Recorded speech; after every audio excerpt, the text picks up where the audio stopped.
DJ ठेला DJ ठेला DJ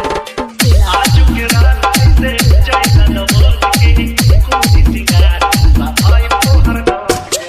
पुरहो में हकर बात करिया में कैसे पुरहो में हकर बात करिया में ललटे करते और बनानी पहचा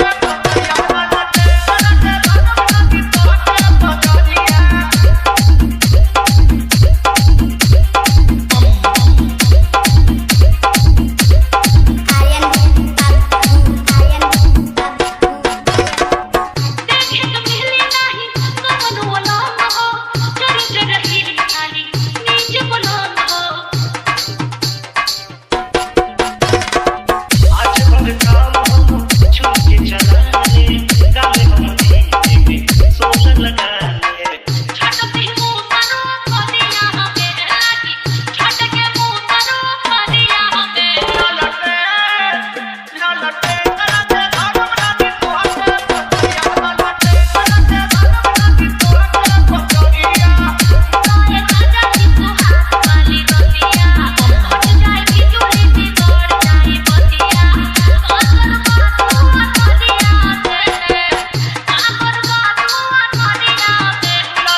मेहनाजपुर मेहनाजपुर मेहनाजपुर मेहनाजपुर मेहनाजपुर मेहनाजपुर